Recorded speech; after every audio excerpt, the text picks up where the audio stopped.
volta com o Direto do Plenário. Vamos direto para o início da segunda parte da sessão da tarde desta quarta-feira. De Oliveira, vários Amici Curi. Trata-se do tema 445 da repercussão geral, incidência do prazo decadencial previsto no artigo 54 da Lei 9.784 de 1999 para a administração anular ato de concessão de aposentadoria. São vários casos que estão sobrestados, aguardando o fecho deste caso, e consta que, após os votos dos ministros Gilmar Mendes, relator, e Alexandre de Moraes, que davam parcial provimento ao recurso extraordinário da União, o julgamento foi suspenso. Para a continuidade de julgamento, passo a palavra ao ministro Luiz Edson Fachin para o seu voto. Senhor presidente, eminentes pares, esse é um feito que já teve o seu início de julgamento e debates, quer pelos elementos trazidos pelos numerosos interessados que figuram nesse recurso extraordinário 636553, oriundo do Estado do Rio Grande do Sul, quer também pelo voto que o eminente ministro relator, ministro Gilmar Mendes, já trouxe à colação neste colegiado. E, na sequência, acompanhado que foi pelo eminente ministro Alexandre de Moraes. Eu inicio o voto, senhor presidente, cumprimentando o acutíssimo voto do eminente ministro relator, o qual coerentemente propõe a reafirmação da jurisprudência já consolidada nesta Corte a respeito do tema posto em debate, dando provimento parcial ao recurso extraordinário, determinando a anulação do acórdão prolatado pelo Tribunal de Contas da União para observância das garantias constitucionais do contraditório e da ampla defesa e propondo, ao final, Sua Excelência propõe a tese objetiva que eu aqui reproduzo. Com efeito, desde o julgamento do mandado de segurança 3881 da relatoria do sempre lembrado ministro Nelson Hungria, proferido no plenário deste Supremo Tribunal Federal, em 22 de novembro de 1957, adotou-se nesse tribunal o entendimento de que o ato administrativo que confere a servidor público federal uma aposentadoria de qualquer espécie ou pensão a seus dependentes é classificado como ato administrativo complexo, pois só se perfectibilizaria após o registro perante o Tribunal de Contas da União para fim de controle de legalidade. No voto proferido naquela oportunidade, há um conjunto de elementos e argumentos que reproduzo apenas para posicionar o estado da arte à luz dessa percepção que gradativamente se consolidou nesse tribunal. E digo que o entendimento sufragado foi no sentido de compreender que o ato administrativo do servidor em disponibilidade já houvera sido julgado, de acordo com a sua legalidade estrita, pelo Tribunal de Contas. E decidiu-se, então, que o ato somente poderia ser anulado pela conjugação da vontade de todas as autoridades envolvidas na prática do referido ato administrativo e, portanto, isso atribuiria a este ato a qualificação de ato administrativo complexo.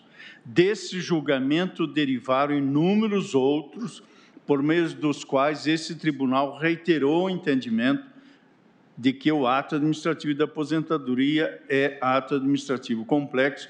Cito inúmeros precedentes que constam aqui do voto de décadas anteriores e que, calcados nesta premissa, levou esse tribunal, quando provocado, especialmente após a entrada em vigência da Lei 9784, a assentar o prazo de 5 anos para a revisão administrativa dos atos de que decorram efeitos favoráveis administrados, no sentido de que o prazo decadencial previsto no artigo 54 desta lei não se aplicava ao ato de concessão inicial de aposentadoria, porque pendente de verificação de regularidade perante o TCU. Apenas após o registro do ato perante a Corte de Contas é que seria possível a contagem desse prazo. Esta é a orientação que, ao longo do tempo, se firmou. Cito um conjunto de precedentes nesta direção. E é por isso que o eminente ministro relator, coerente com este percurso, propõe a reafirmação da jurisprudência com a tese que Sua Excelência trouxe à colação e que reproduzo no voto. E, por isso, também eu, seguindo o exemplo dos demais colegas, em numerosas apreciações que respeitam esses precedentes firmados, tenho aplicado, e nós temos aplicado, o entendimento até aqui, então, pacificado no que tange às revisões de aposentadorias e pensões pelo Tribunal de Contas da União e indico numerosos casos onde esse entendimento também restei aplicando à luz desse entendimento.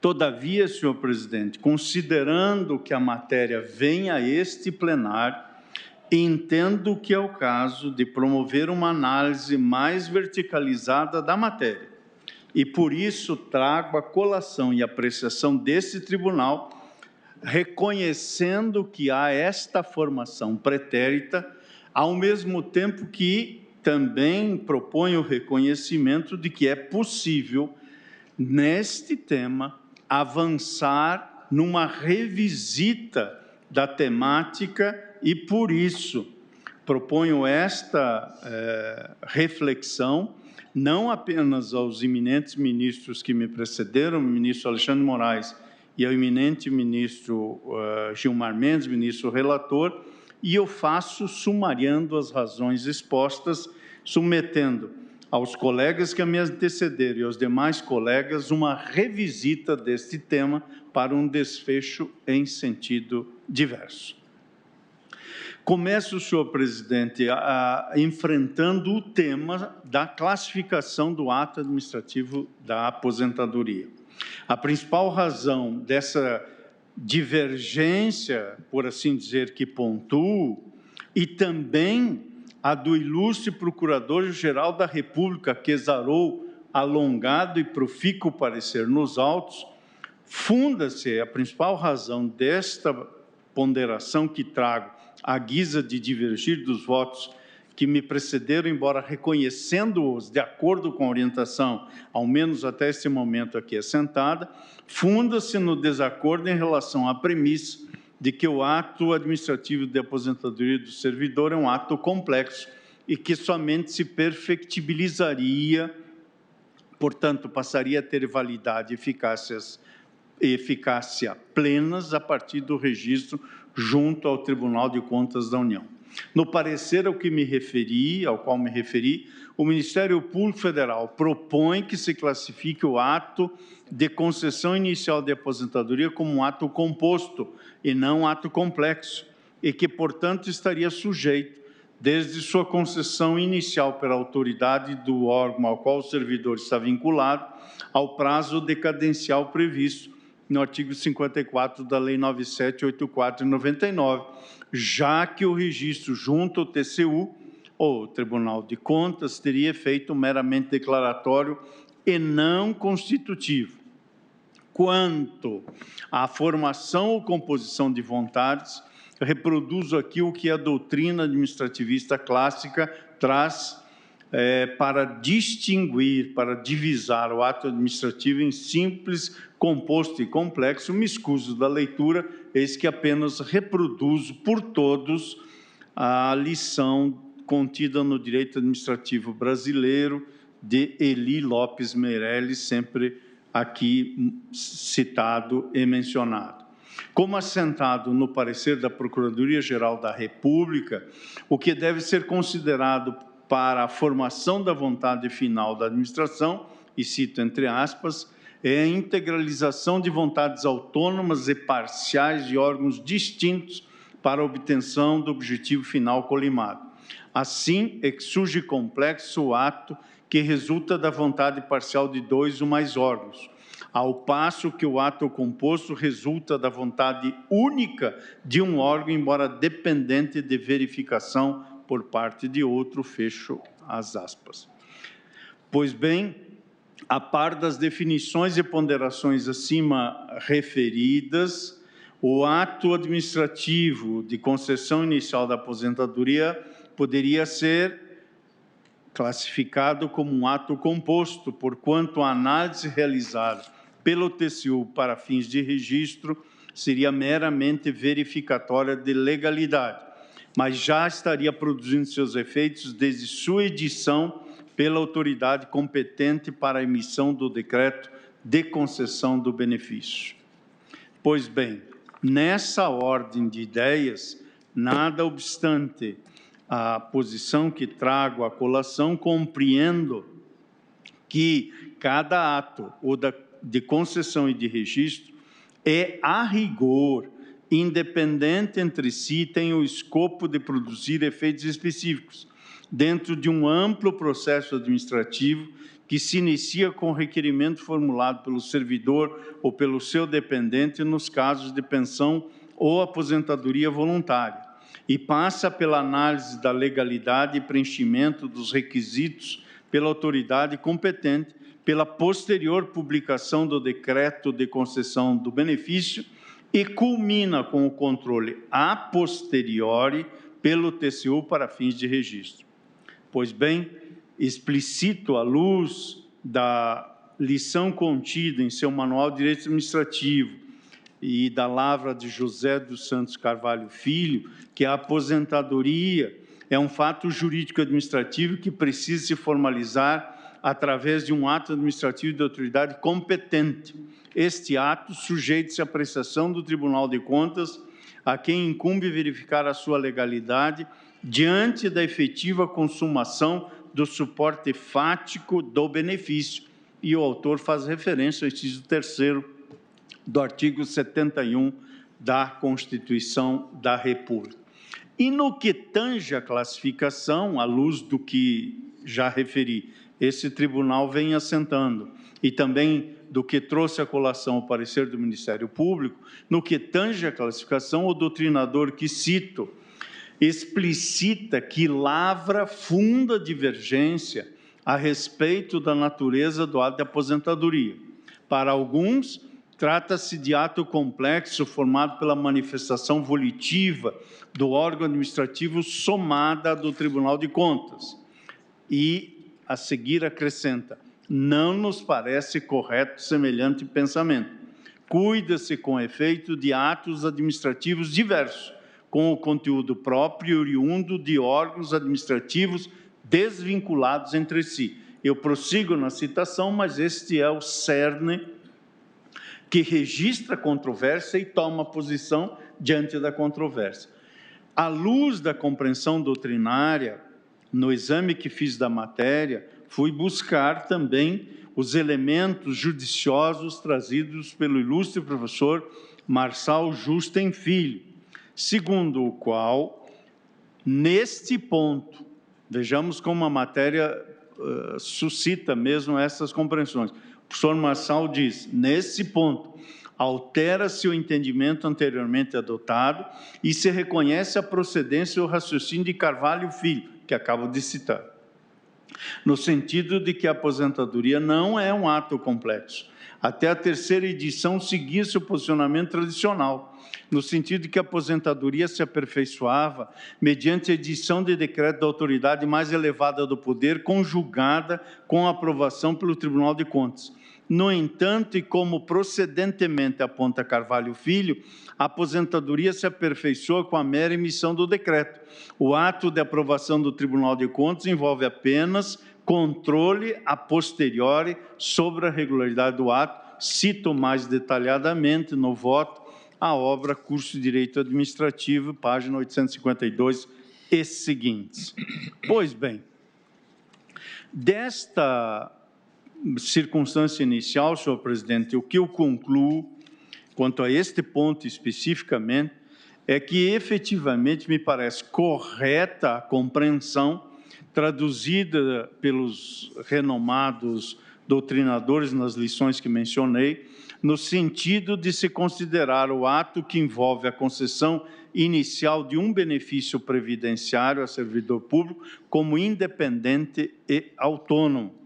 O ato praticado pela autoridade competente para o reconhecimento do preenchimento dos requisitos necessários à concessão da aposentadoria, pensão ou reforma, produz desde o decreto de aposentadoria publicado em Diário Oficial e antes mesmo do registro pelo TSU, todos os efeitos dele esperados, quais sejam: é extinto o vínculo entre o Estado e o servidor que passa em inatividade, cujo regime jurídico é diverso, com direitos e obrigações distintos, e o cargo passa a ser considerado vago, com a disponibilidade para admissão de outro servidor mediante concurso. Já o ato do Tribunal de Contas, no estrito cumprimento do dispositivo que já mencionei, inciso 3º do artigo 71 da Constituição, e com fundamento no artigo 1º, inciso 5º e 39, ambos da Lei 8443 de 92, tem por finalidade apreciar a posteriori a legalidade do ato de concessão inicial para fins de registro. O tribunal exerce, assim, controle externo da legalidade dos atos da administração. E, como bem pontuou nesse aspecto o eminente Procurador-Geral da República, em seu parecer, caso constate irregularidade ou ilegalidade, não poderá retificá-lo ou alterá-lo, mas negar-lhe o registro, comunicando à autoridade competente que proceda à revisão e à retificação ou alteração necessárias à conformação do ato com a lei. É nesta direção o julgamento do mandado de segurança 21.116 que acolheu a reflexão e proposição de deliberação do eminente ministro Aires Brito e que cito neste voto. Assim, entendo que nesta dimensão o ato do Tribunal de Contas não pode ser classificado como uma vontade autônoma integrante do ato de concessão de aposentadoria, mas sim como ato de controle realizado a posteriori que respeita o que diz respeito à legalidade e suficiência para fins de registro e composição da regularidade das contas do órgão pagador.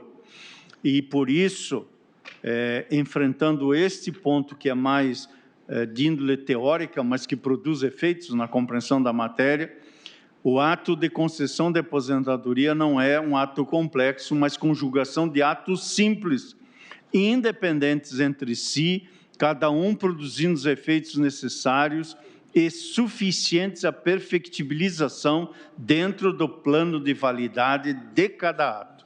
Eu estou a trazer uma lição histórica que está no recurso em mandado de segurança 8657 do sempre lembrado ministro Vitor Nunes Leal. Já dizia o ministro Vitor Nunes Leal, a aprovação do Tribunal de Contas não integra o ato mesmo. Em relação a ele, é um plus de natureza declaratória quanto à sua legitimidade em face da lei.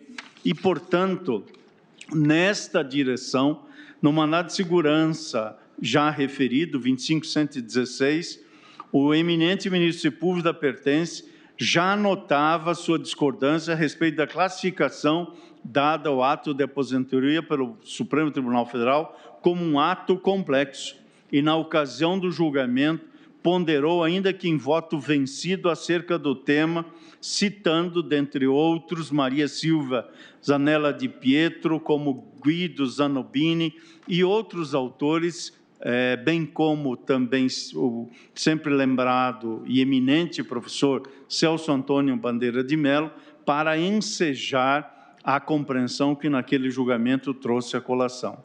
Também o saudoso professor Caio Tácito, citei o ministro Vitor Nunes Leal e menciono agora o professor Caio Tácito, consagrado administrativista, ao comentar criticamente o julgamento proferido pelo Supremo no mandado de segurança 3881, em que se consagrou a premissa do ato complexo, trouxe importante contribuição à definição do ato de aposentadoria, que foi transcrito, o excerto, pela Procuradoria-Geral da República em sua manifestação.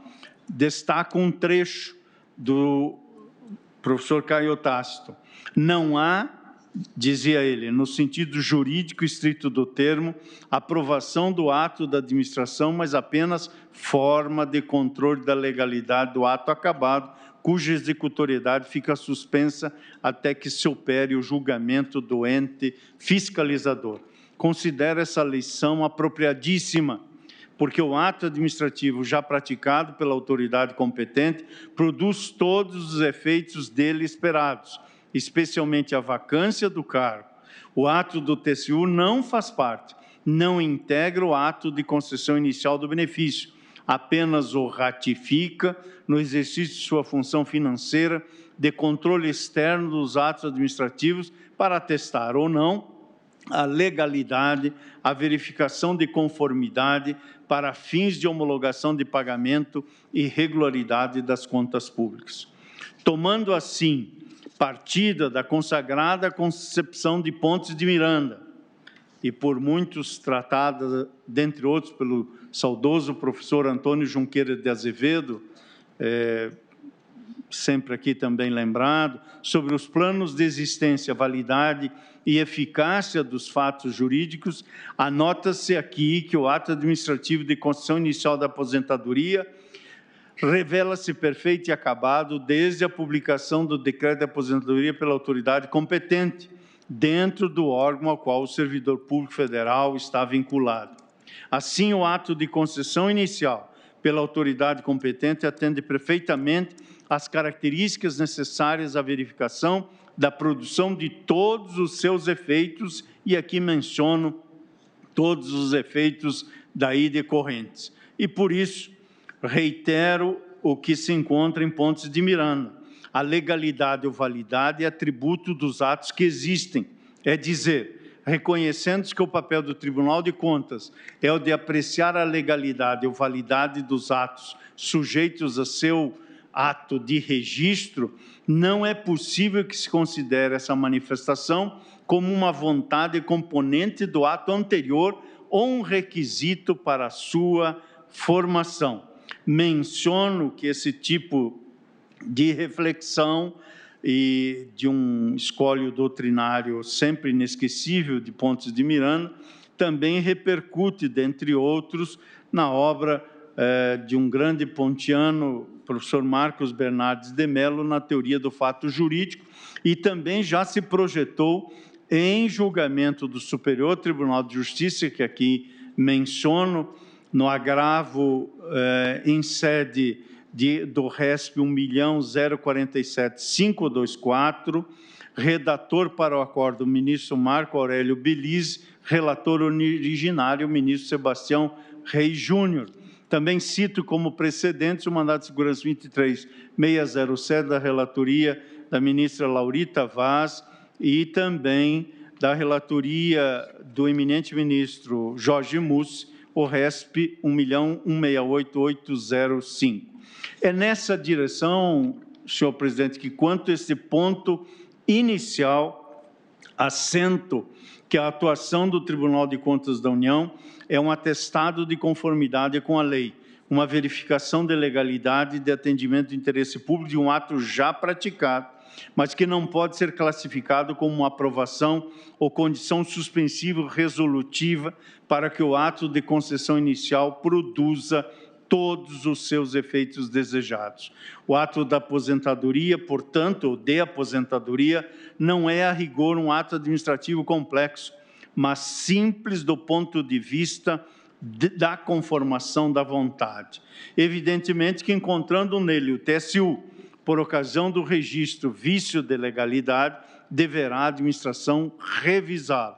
Essa revisão, contudo, seja para cancelar o benefício, seja para reduzir-lhe o valor, não pode ser realizada mais de 5 anos da data da publicação do decreto de aposentação, porquanto não vejo razões para afastar a aplicação do artigo 54 da Lei 9874/99 ao ato de concessão inicial da aposentadoria.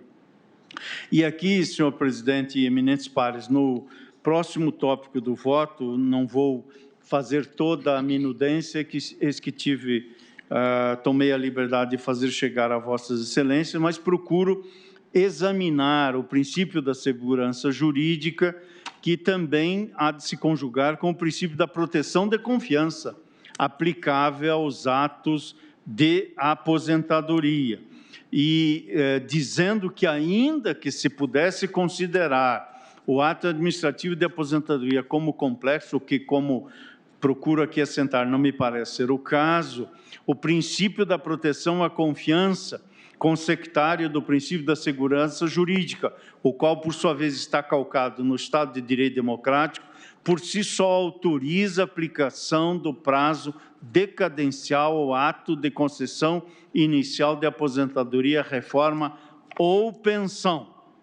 E, nesta dimensão, procuro trazer à colação o que já houvera na matéria, ainda que sobre um ângulo diverso, assentado o eminente ministro relator no mandato de segurança 24.268, e também a ponderação que naquele julgamento fez o nosso decano, eminente ministro Celso de Mello, que sublinhou a essencialidade desse princípio da confiança, nele reconhecendo uma insuprimível garantia que, instituída em favor de qualquer pessoa ou entidade, rege e condiciona o exercício pelo poder público de sua atividade, ainda que em sede materialmente administrativa, sob pena de nulidade da própria medida restritiva de direitos, revestida ou não de caráter punitivo. Por isso, assento que a edição da Lei 9784 representou a superação da regra da livre revogação dos atos administrativos considerados ilícitos pelo Estado. Mas compreendo que o Supremo Tribunal Federal se manteve, a partir daquele julgamento originário que citei, na compreensão de não ser adequada a aplicação do artigo 54 do diploma normativo que citei aos atos de revisão de aposentadorias realizados pelo Tribunal de Contas. E, de fato, assim se manteve o que efetivamente pode se denominar da jurisprudência do Supremo Tribunal Federal até o momento, evoluindo somente para permitir a aplicação do prazo decadencial após o registro pelo TSU da aposentadoria, reforma ou pensão, e garantindo o contraditório e ampla defesa quando esse ato é realizado após 5 anos da entrada do processo na Corte de Contas. Nessa dimensão, já no julgamento que também mencionei do mandato de segurança 25.116, sinalizou-se que a inércia da administração consolida afirmativamente a expectativa de ex-servidor quanto ao recebimento da verba de aposentadoria. E aqui reproduzo mais alongadamente aquele julgamento levado a efeito em 8 de setembro de 2010. E observe-se da ementa que reproduzo no voto, que o tribunal preocupou-se em conferir à análise feita pelo Tribunal de Contas uma necessária razoabilidade no que respeita ao tempo da revisão, que não deve desbordar das pautas elementares, estou reproduzindo a expressão, das pautas elementares, especialmente em se tratando de situações que se formalizam por ato de uma instância administrativa do poder público, como ocorre nos casos da aposentadoria. O princípio da duração razoável do processo administrativo ou judicial encontra-se, como sabemos, encartado na Constituição Federal, e o avanço do julgamento naquele caso foi apenas no sentido de se permitir que, passados 5 anos da chegada do processo ao TSU, tem esse o dever de garantir ao interessado a ampla defesa, o contraditório e o devido processo legal. entendo, senhor presidente Eminentes Pares, que é o momento de ir além, para reconhecer que os princípios da boa-fé, da segurança jurídica, da proteção à confiança e da necessidade de estabilização das relações sociais autorizam o reconhecimento de que a administração pública não pode se furtar de observar um prazo razoável para a revisão dos atos administrativos, dos quais resultem efeitos patrimoniais aos administrados, neles incluídos os atos de concessão inicial dos benefícios previdenciários no âmbito do serviço público. E, portanto, colho a lição de Celso Antônio Bandeira de Mello, segundo a qual a atuação do Estado deve pautar-se pela legalidade, princípio capital para a configuração do regime jurídico administrativo, e deriva do princípio da legalidade ou também princípio de autotutela, que impõe à administração pública o dever de anular e invalidar seus próprios atos quando eivados de vício ou ainda de revogar os atos desprovidos de conveniência e oportunidade para a realização do interesse público. Esse princípio da autotutela se encontra sedimentado nesta Corte e observa-se isso nos enunciados das súmulas 346 e 473 deste Supremo Tribunal Federal. No entanto, a legalidade não pode ser entendida apenas de forma estrita e dissociada de sua adjetivação constitucional, sendo, em verdade, uma legalidade constitucional, eis que deve estar diretamente conectada aos princípios reitores do Estado democrático constitucional de direito. Não é por outra razão que a própria Constituição da República privilegia a segurança jurídica, prevendo a prescritibilidade como regra e a imprescritibilidade como exceção. Nessa toada, mesmo atos que, em princípio, não se afigurariam rígidos à luz da estrita legalidade, recebem em obediência à segurança jurídica o manto cobertor da estabilidade. Como escreveu por todos o ilustre conterrâneo da eminente ministra Rosa Weber, deste relator, professor Almiro do Couto e Silva, a segurança jurídica é um valor constitucional que se qualifica como subprincípio do princípio maior do Estado de Direito, que é a legalidade. Segurança jurídica e legalidade são, sabidamente, os dois pilares de sustentação do Estado de Direito, disse o eminente professor Almiro do Couto e Silva. A definição jurídica das relações interpessoais não pode, como regra, pender para uma temporalidade infindável. A se admitir que o prazo de 5 anos, a contar da data de chegada do processo de aposentadoria no tribunal, seja apenas para que se respeite o contraditório e ampla defesa, como vem decidindo o Supremo Tribunal Federal, e se reconheça, já foi um passo adiante, importante, mas a se admitir tão somente isso, possibilitam-se situações de aposentadorias concedidas, por exemplo, há 10 anos, que não tenham sido enviadas para a Corte de Contas, serem revistas ou cassadas, ou que não tenham sido revistas nesse lapso temporal, muitas vezes cassadas, sem sequer ser observada a defesa do interessado, ferindo de morte o princípio da segurança jurídica e sua faceta da proteção à confiança, ou seja, a confiança depositada pelo servidor público, cuja boa-fé é presumida, confiança que deposita no ato formal da autoridade competente publicado em diário oficial que lhe concede a aposentadoria. É necessária a proteção às relações jurídicas estabilizadas pelo transcurso do tempo, durante o qual o próprio poder público manteve-se inerte. E, por isso, reproduzo no trecho, ou seja, esse amparo nos princípios constitucionais que regem a atuação da administração pública à luz do caput do artigo 37, o parecer da Procuradoria-Geral da República, tratando do valor constitucional de uma ordem ético-jurídica e da proteção da segurança jurídica, bem como, novamente, a lição do professor Almiro do Couto e Silva, que se refere à regra do artigo 54, só excepcionada mediante a comprovação da má-fé. Por isso, a aposentadoria resulta em uma profunda mudança na vida do servidor, o qual, não raro, com idade avançada, rearticula sua vida após essa forma de jubilação. Alguns mudam de cidade, de estado, diante da certeza de que a aposentadoria é definitiva. Não é razoável, portanto, que a administração valha-se da sua ineficiência para que se permita a revisão tardia desse ato que é tão caro ao servidor e a seus dependentes. Há, portanto, em meu modo de ver, a necessidade de se respeitar o prazo de 5 anos previsto no artigo 54 da Lei 9784, também para o ato de concessão inicial de aposentadoria.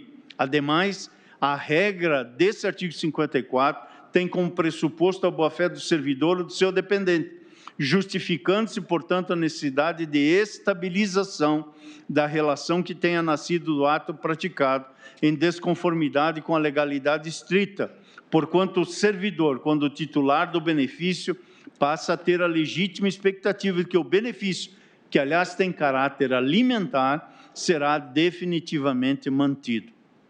Nos casos em que, verificada a fraude ou má-fé do interessado, ou mesmo conluio entre esse e o administrador, para, por exemplo, postergar o envio do processo ao Tribunal de Contas, não há prazo para a revisão desse ato, exatamente em face do disposto na parte final do próprio artigo 54, que ressalva a comprovada má-fé. Por isso, senhor presidente, e assim começo a marchar para a conclusão, estou me alongando porque, a rigor, como vossas excelências estão a verificar, eu estou propondo a revisão da compreensão que, de um modo geral, ainda decorre dos precedentes que citei. Por isso, e tentando sumariar, estou a dizer que a existência de um prazo razoável para a administração exercer seu poder anulatório atende ainda à exigência implícita no due process of law. O sempre lembrado professor Miguel Reale, comentando no ponto a posição do também sempre lembrado professor José Frederico Marques, explicita em obra que aqui cito, e que é específico sobre revogação e anulação de ato administrativo, explicita que haverá infração desse ditame fundamental toda vez que na prática do ato administrativo for preterido algum dos momentos essenciais à sua ocorrência, forem destruídas sem motivo plausível situações de fato, cuja continuidade seja economicamente aconselhável, ou se a decisão não corresponder ao complexo de notas distintas da realidade social tipicamente configurada em lei. E é por isso que cito novamente a lição de Almiro do Couto e Silva a respeito da amplitude do princípio da segurança jurídica, do qual é elemento ou subprincípio ou da confiança que aqui reproduzo. E no tópico, senhor presidente, concluo para propor a este plenário a compreensão segundo a qual é devida a aplicação do prazo decadencial de 5 anos previsto no artigo 54 da Lei 9784. Resta ainda, para concluir, senhor presidente, o tema, caso se adote esta compreensão, do termo inicial da contagem do prazo decadencial. Pois bem, aqui há duas teses que se colocam. Uma, contar-se o termo inicial do ato de concessão de aposentadoria, reputado como ato administrativo perfeito e acabado desde a publicação do ato concessivo praticado pela autoridade competente, sendo esse o momento do surgimento dos efeitos favoráveis ao beneficiário.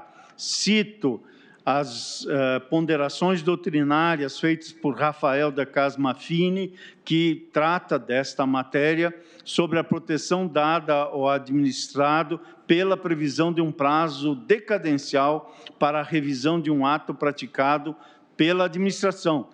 esse autor que acaba de mencionar coloca no cerne das suas legítimas preocupações a expectativa depositada no ato pelo administrado.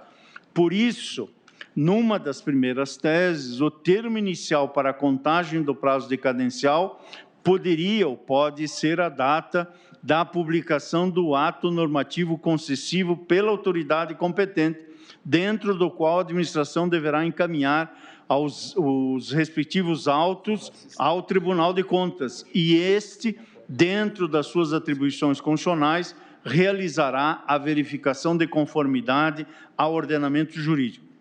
Nada obstante, também pode emergir uma segunda tese, de acordo com a qual o termo inicial para a contagem do prazo seja a data da chegada dos autos ao Tribunal de Contas. São as duas teses que poderemos enfrentar caso, antes e como premissa, se fixe eventualmente, se assim entender o colegiado, a incidência do prazo decadencial. Por isso, reconhecendo que o voto de Sua Excelência, o eminente ministro relator, no que foi acompanhado pelo eminente ministro Alexandre Moraes, são consentâneos com esta compreensão que, de um modo geral, se formou nesse Supremo Tribunal Federal e desde há muitas décadas, entendo nada obstante que se formou progressivamente um conjunto de condições que, à luz do princípio da segurança jurídica e da confiança, seja possível, no caso, negar provimento ao recurso extraordinário,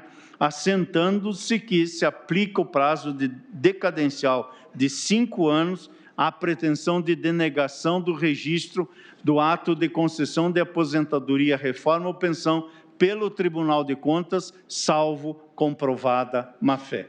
É o voto que trago à colação, senhor presidente. Presidente, apenas uma explicitação pode ser prestada pelo relator, ministro Gilmar Mendes.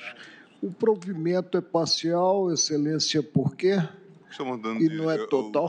Estamos dando o direito de defesa após os 5 anos, na linha da jurisprudência. O direito de defesa na tramitação para o registro? No TCU, depois de 5 anos. Era essa depois de 5 anos. Porque o entendimento era de que se tratava de ato complexo e feito dentro do prazo de 5 anos, sequer direito de defesa, em princípio, haveria. Esse era o entendimento. Passados 5 anos sem que o TCU se pronunciasse, se entendia, então, que se tinha que reabrir.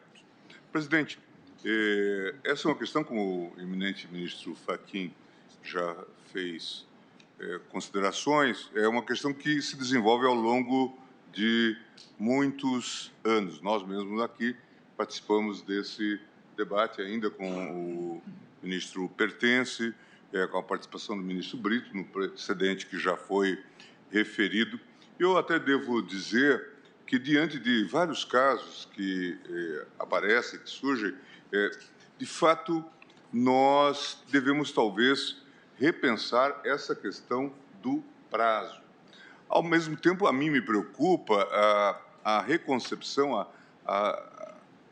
sem uma reflexão mais aprofundada, do conceito de ato composto, ato complexo ou ato autônomo, como venha a deliberar o tribunal. À época, eu me lembro que essa questão parecia bastante preocupante, e isso já foi ferido pelo ministro Fachin, que não houvesse uma determinação, um prazo para que os órgãos competentes encaminhassem o ato de aposentadoria ao Tribunal de Contas.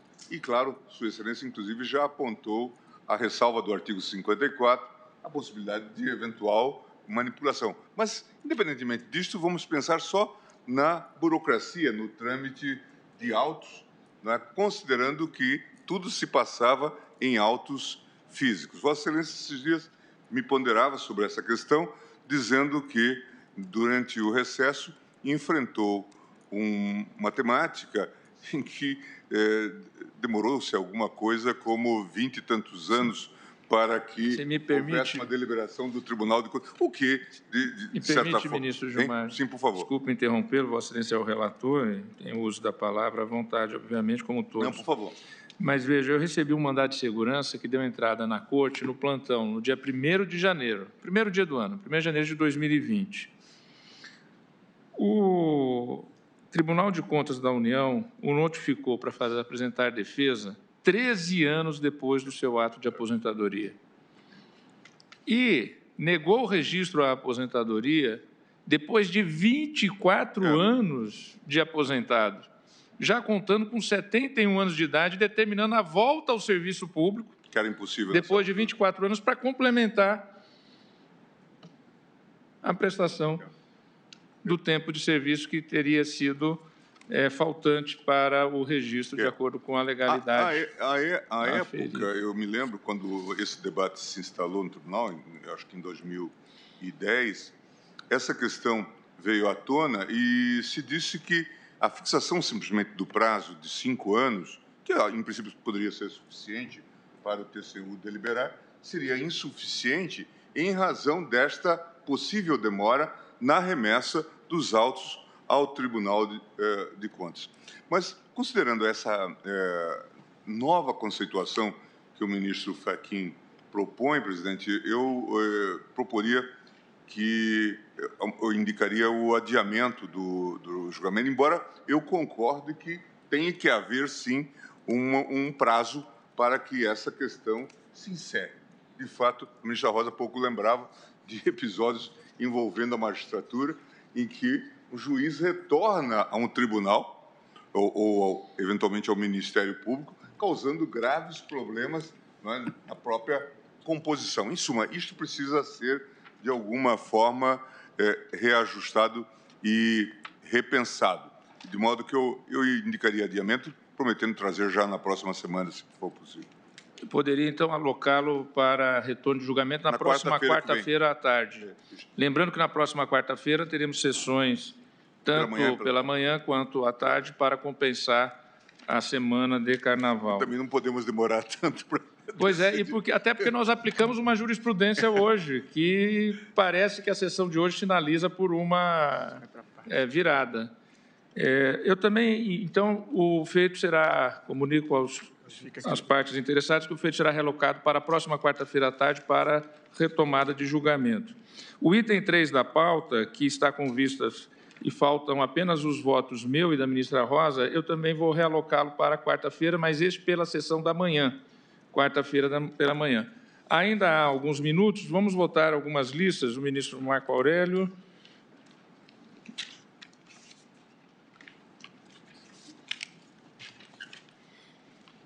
Ministro Marco Aurélio, lista número 4, de 5 de fevereiro de 2020.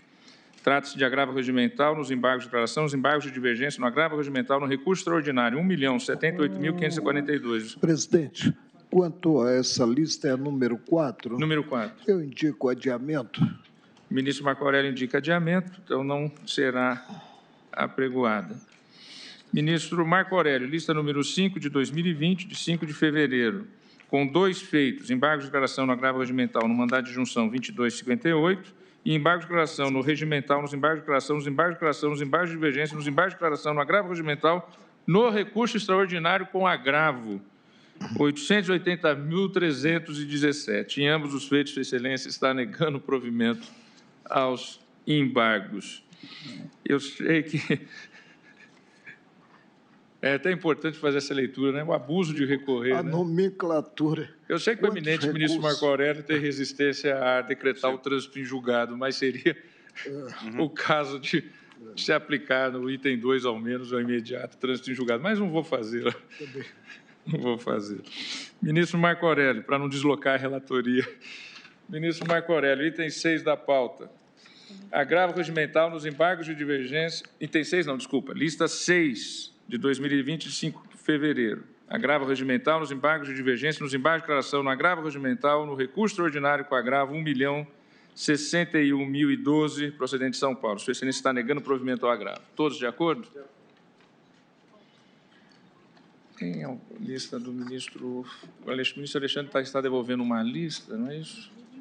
Pedido de vista. complexo. Nós temos várias outras listas para julgamento em conjunto, que é o caso, aquele caso de amianto, mas não é o momento de, como adiantado da hora, de chamá-las.